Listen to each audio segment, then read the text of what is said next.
Om Jnanatimirandhasya Jnananjana Shalakaya Chakshurunmilitam Yena Tasmai Shri Gurave Namaha Namo Vishnupadaya Krishna Presthaya Bhutale Srimate Bhaktivedanta Swaminiti Namane Namaste Saraswate Deve Gauravani Pracharine Nirvishesha Shunyavadi Paschatya Deshatarine Shri Krishna Chaitanya Prabhu Nityananda Shri Advaita Gadadhara Shri Vasadi Gaura Bhakta Vrinda Hare Krishna Hare Hare Krishna Krishna Krishna Hare Hare Hare Ram Ram Ram Hare Hare Vanchakalpatarubhyasya Kripa Sindhubhyo Eva Cha Patitanam Pavanebhyo Vaishnavebhyo Namo Namaha.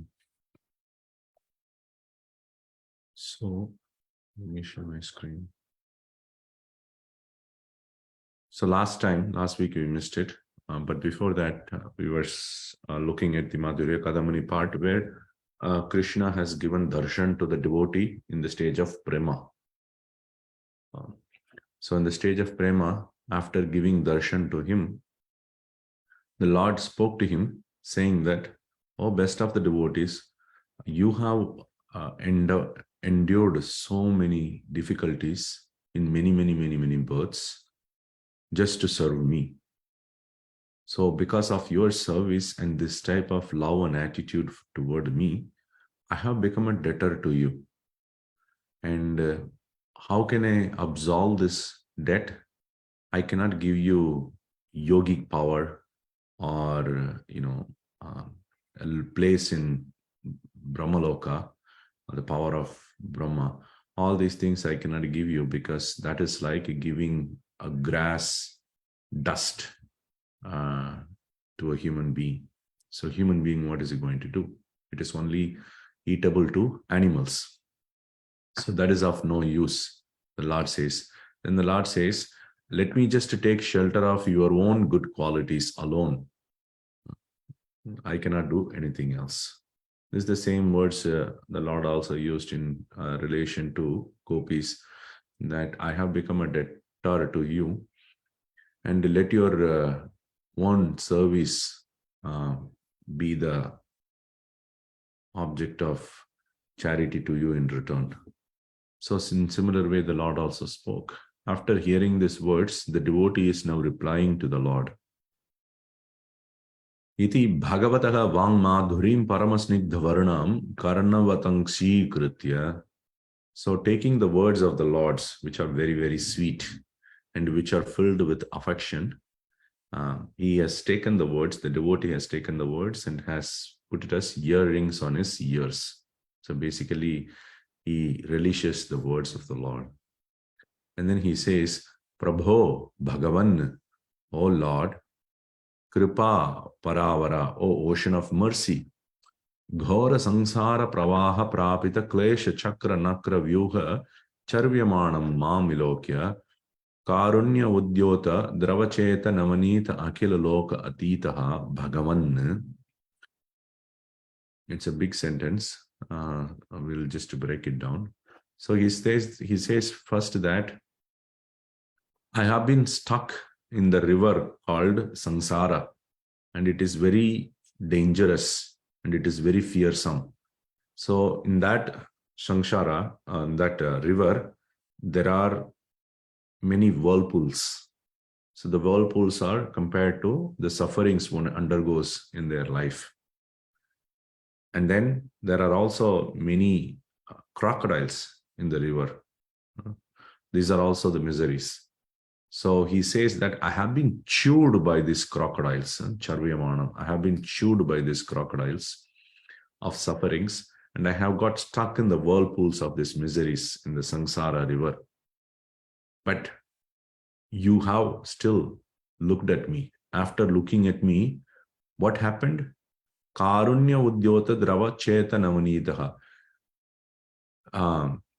Your heart has been melted looking at my condition because of the compassion you have for me. And then he glorifies the Lord as Akila Loka Atitaha, though you are transcendental to all of these things. Bhagavan, O Lord, Shri Guru Rupadhari, he is the form of Guru. It can be taken in two forms. One is he comes in the form of a guru, or he is the original guru for everyone. Mad anadi avidya vidari swadarshanena sudarshanena eva tan nirbidhya. So I have this ignorance of you, beginningless ignorance, and I have lust, vida ari, the enemy of knowledge.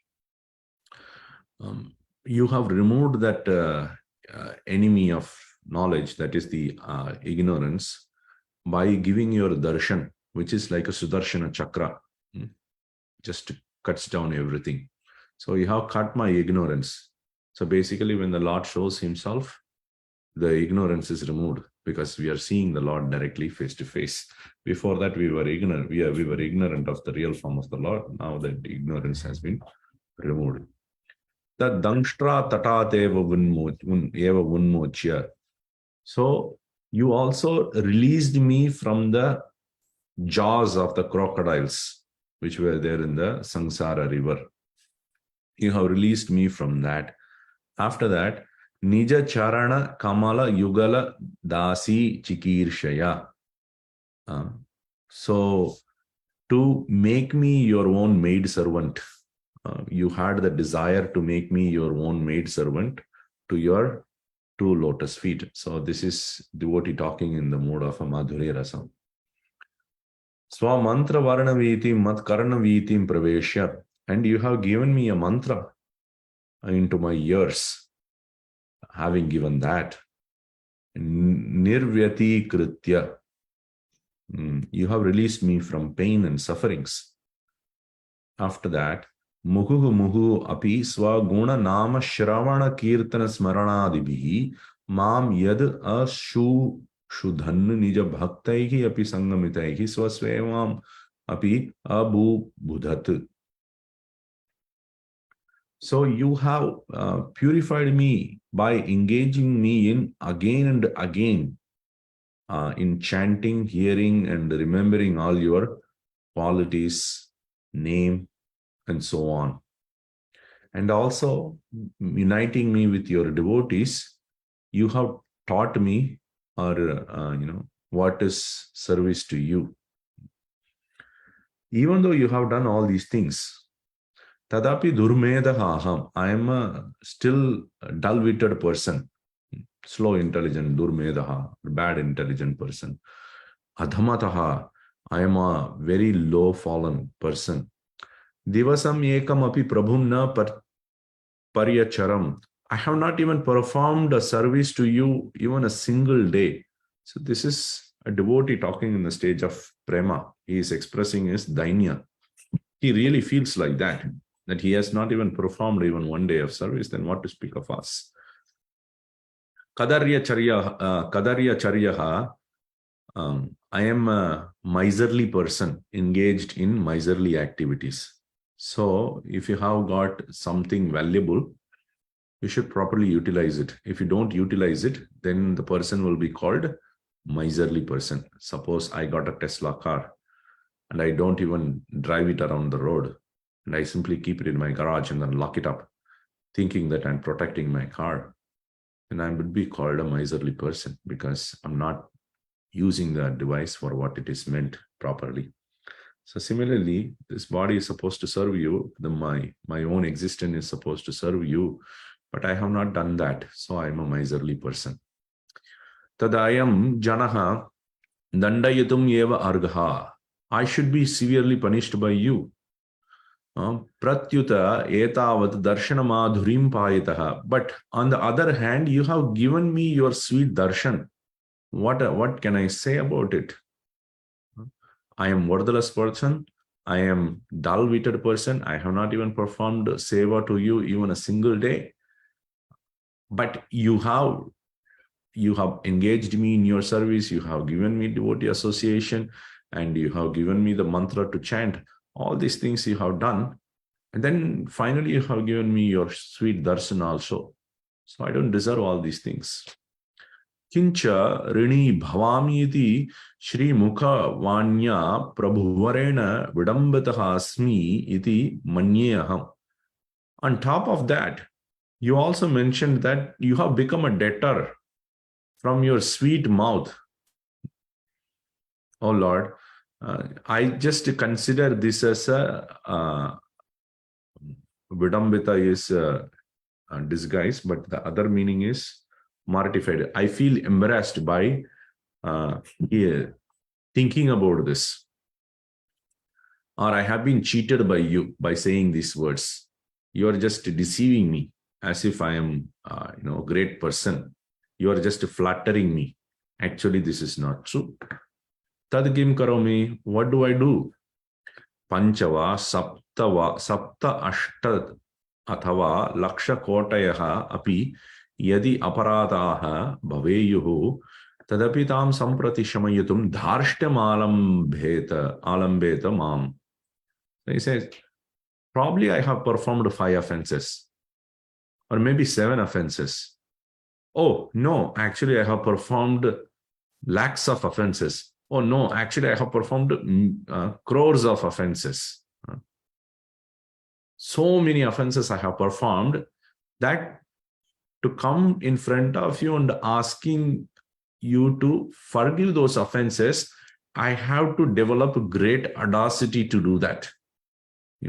I don't deserve that, the forgiveness of those offenses. Parardhata api adhikan tan avadharayami. Actually, not just crore, he says parardha. Parardha offenses I have done. Parardha is half lifetime of Brahma. So that number is almost like 80 trillion offenses. He says at least more than that. He says, so many innumerable offenses I have done. So this is the Dainya Bhaudika. In Bhakti Rasamrita Sindhu, in the first part, 2nd chapter, we have studied about this different types of prayers one can offer to the Lord. One of the prayers is, entreaties is Dainya Bhaudika, that telling about your humble situation to the Lord. There the verse is given, Mattulyo nasti papatma na paradhi cha kaschana parihare pilajjame kimbruve purushottama. Mattulya nasti papatma. There is no one equal to me, as sinful as I am. Na paradhika cha kaschana. There is no one offender like me. Parihare api lajjame. To ask for forgiveness of these things, I feel very embarrassed and shame. I feel shy to ask because I have done so many offenses. Kimbruve Purushottama. What can I say, O Purushottama? So in this mode, the Prem Bhakta is offering his words, his sentiments to the Lord. He continues, Kimcha te ati prabalaha chirantanaha bhukta bhoktavya palaha vartantam nama. So he says, let all the results of those offenses I have committed, let all the miseries come through. From the ancient time, I have performed so many offenses. Some of the offenses I have experienced the result. For some, I should be experienced. Let all that come through. Samprati purve dyuhu eva Niradena Nirajena Nila Manina Shrimadangasya Chandramasa Shri Mukhasya Navapallavena Shri Charanasya Dyutim Upamimanena Maya Dagda. Okay, we'll stop it here. So previously, not only that, what I have done while composing poems, I have compared your Shrimadanga, your holy bodily limbs, to clouds. The effulgence of your bodily limbs I have compared to clouds, and the effulgence of your face I have compared to the moon, and the effulgence of your lotus feet I have compared to the newly grown buds, flowers. By comparing all these things, I have done a great offense. Why? Because it is like comparing a golden mountain to a burnt mustard seed, half of that mustard seed. It is like that. Or it is like comparing a chickpea seed to a Chintamani stone. Chintamani is a wish fulfilling stone. Whatever you ask, you give, but chickpea doesn't give anything. Or it is like comparing a jackal to a lion, which is majestic. Jackal is useless. Mashakena garutvantam iva, comparing a mosquito to Garuda. Iva sami kurvata durbuddhina spashtam aparadam eva iti aduna eva avagatam.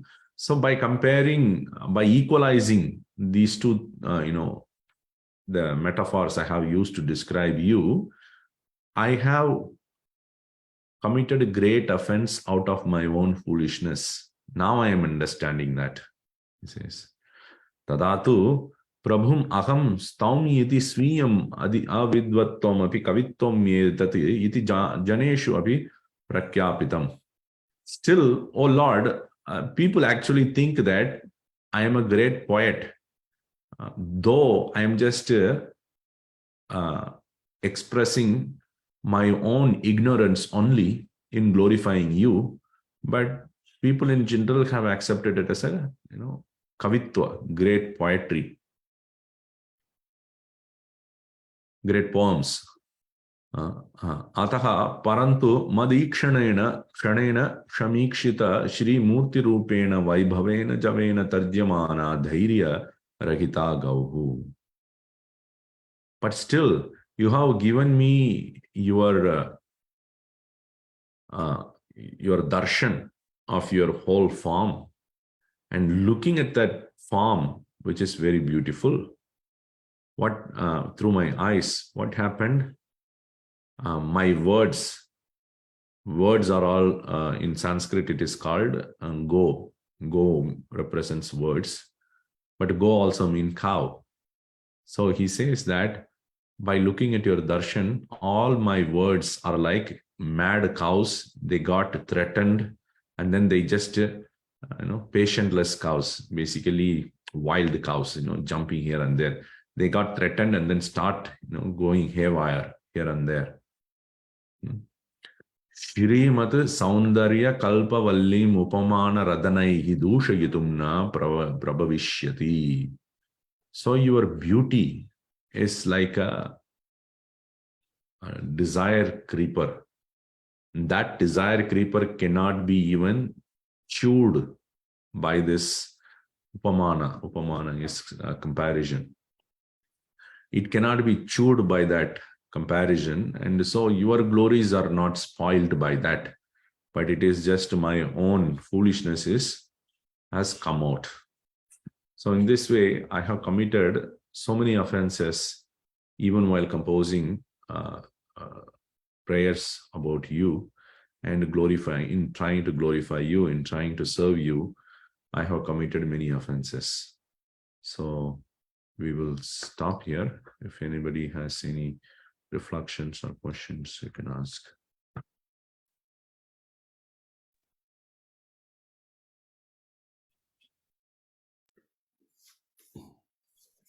Okay.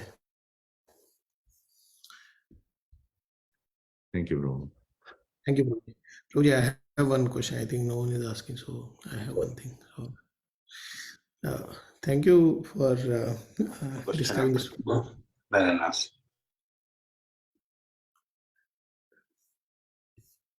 Yes, bro, please go on. So, Prabhuji, means I'm a little confused with today's description that, we see in many prayers, right? Like, I remember Kunti Maharani's prayer when she's comparing Lord with Kamala, right? Pankajanav and Pankajmalne. So, how one can, like, after reading this, we know that this is the power of devotee where we read today. So how one can describe Lord then, because we have experience of this world and we can compare with this world. So Yeah. So for us to understand, we don't have better things to compare. Even when we say that the Lord's color is like the dark cloud or the Tamala tree color, it is only to give us an indication, Dig Darshan. And Dig Darshan is in those days, when they have to show a particular star, I think it is Arundhati star, actually it is very difficult to detect in the sky. So they show a star near to that. And from there, they actually point out the Arundhati star, because the nearby star is very shiny. It is called Digdarshana. You show the direction. That's it. So similarly, when these descriptions are given, it is only for us to little bit appreciate the qualities of the Lord, but it cannot be absolutely compared, as the Prem Bhakta is mentioning here, that it is like comparing a mosquito to a Garuda. It is, it cannot be even compared, but it can at least give us an indication, just as mosquito is flying, Garuda is also flying. And that way it is giving an indication of what it is, but it is not a direct comparison. Even want to speak of the spiritual world. There's one book I read, which is by Ibn Alexander. So he has documented his near-death experience. So he's a neuroscientist. So it's a New York bestseller book. So there, he in his near-death experience, he somehow got into this realm, which is, from his description, it looks like a Swargaloka. So in that world, when he was trying to describe, he says that, I'm writing down my words to describe this, but it cannot actually be described, because it is a completely different experience. It is, my comparisons are like, but I cannot do anything better than that. So I have to compare. I have to tell you something about that world, what I have experienced. And then he says that world, compared to the current world, it is like, you watch a YouTube video in 4K, and then suddenly you're watching the same video in 360 pixel. It'll be very, dotted things kind of thing. So he says the experience of the whole, this world, it is like that 360 pixel. And that world was 4K, the clarity, everything was, very nice. Anyways, he was saying even that, when the Swargaloka, whatever the Loka he has experienced, it cannot be compared. Then what to speak of the transcendental world? Nothing can be compared. So. Yeah, rightly said, Prabhuji, because when we say Lord Krishna's color is like a dark cloud, monsoon cloud, right? And then, yeah, means sometimes we try to visualize in that way, but yeah, as you rightly said, it's not like means apple to apple comparison like that. Yeah. It is a mosquito to Garuda comparison. Yes. Experience, I think that will be more clear. This thing, yeah. Yes, good. Radhakund Mataji, she's Yeah. Hare Krishna Prabhuji, Dhanyavad Pranam Jai Shri Prabhupada. Thank you so much for the wonderful descriptions as always, Prabhu. Prabhu, but these descriptions done in the Srimad Bhagavatam also we should think like that, because these are done, about the abode of the Lord and also the form of the Lord. Suppose in the 10th canto, the verse explaining about Krishna, Baraha Pidam Natavara Vapu Karnaya Karnikaram. So these are all actually basically written by Srila Vyasadeva, right? In that case, those are true, at least those comparisons can we, understand that those are true comparisons. I mean, the devotee might feel like this, whatever you have explained, but Vyasadeva is just an incarnation of the Supreme Lord, right? In that case, how we have to understand that. And another thing is, now this is written by Madhurya Kādambini Srila Vishwanath Chakravarti Thakur, right? Mm. So he's writing, maybe he's thinking like that way also we can understand. Can you please clarify? So the first one, the Bhargapadam Natavara, there is, I don't think there is a comparison there. There is saying he's wearing a peacock feather, which is really doing that. Bhargapadam, and his form is like a dancing form, which he's like, dancing form he has. But in other verses, there is a comparison is also placed. But I would suppose they are also coming from devotees, like Sachinanda Hari Prabhu pointed out, Pankaja Maline, Pankajanabhaya. This comparison is coming from Kunti, who is also, devotee of the Lord.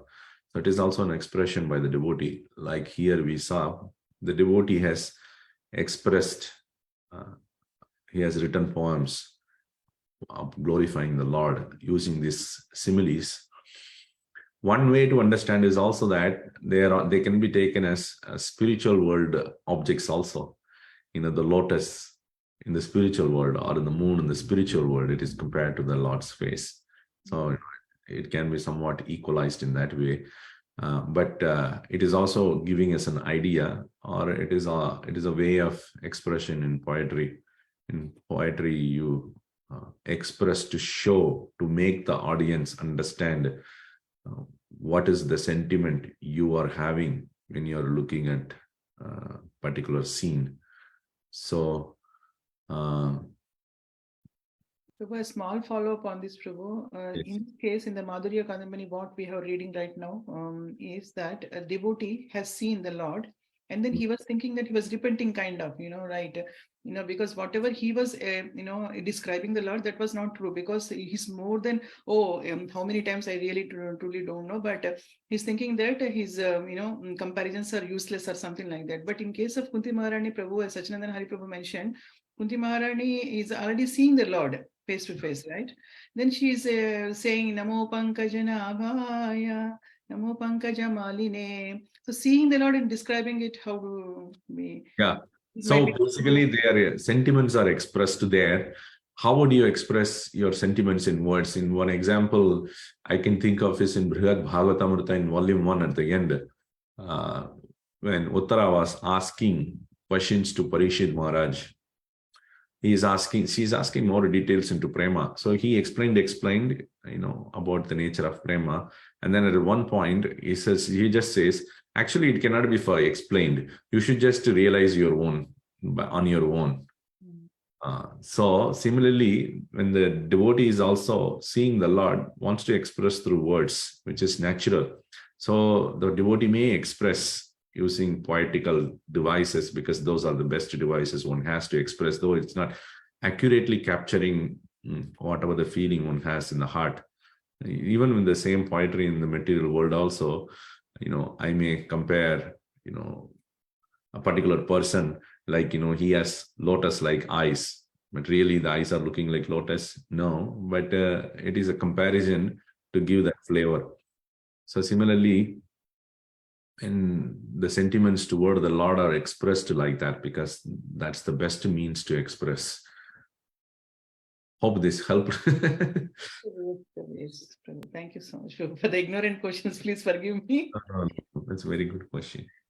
Thank you, Mataji. Thank you, Prabhuji. Narottam Vilas, Prabhuji, you can.